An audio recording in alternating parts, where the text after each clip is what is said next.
கணேசா ஐயா. எப்படியோ கல்ல கொண்டு வந்துட்ட, கில்லாடிடா நீ. ஆமாங்க ஐயா, இதெல்லாம் ஜுஜிப்பிங்க. எது இது ஜுஜிப்பி? அது என்ன கணேசா கையை தொட்டில போட்டிருக்க? அது கல்லு தூக்கிட்டு வரும்போது அந்த ஊருக்காரங்க 4 பேர்த்த போட்டு எடுக்கணும் ஆகி போச்சுங்க. அதான் நீ ஆ 4 பேர்த்த ஆ புரட்டி எடுத்த. ஆமாங்க ஐயா. அதான் கை தொங்கிட்டு இருக்க.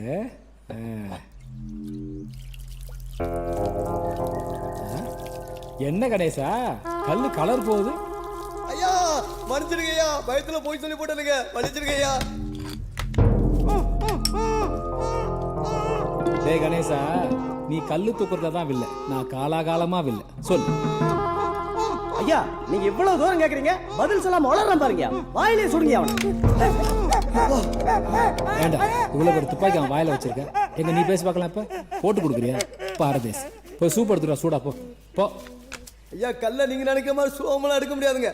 ஏன்னா கோயில இருக்க பூட்டு அப்படிங்க, என்ற சர்வீஸ்ல அந்த மாதிரி பார்த்ததே இல்லைங்க. பழங்கால பூட்டு போல அவ்வளவு ஸ்ட்ராங்கா இருக்குங்க. இந்த கை மூடு சரி எடுங்க, அந்த கல்லை தூக்கிடுங்க. தூக்க வேண்டியது கல்ல இல்ல கணேசா, ஒன்னத்தான். பாரதேசி, வா இந்த பக்கம். என்ன பண்ண? சூப்பு வச்சு அதை தூக்கிட்டு தான் பியா. போடு போடு. பாரதேசிகளா, கல்ல கொண்டாடானா கலர் அடிச்சு கொண்டு வந்திருக்கானுங்க பாரு. என்னத்தையோ தூக்கிட்டு வந்திருக்கானு. அட்டையாடா? அட கருமம் முடிச்சவனுங்களா.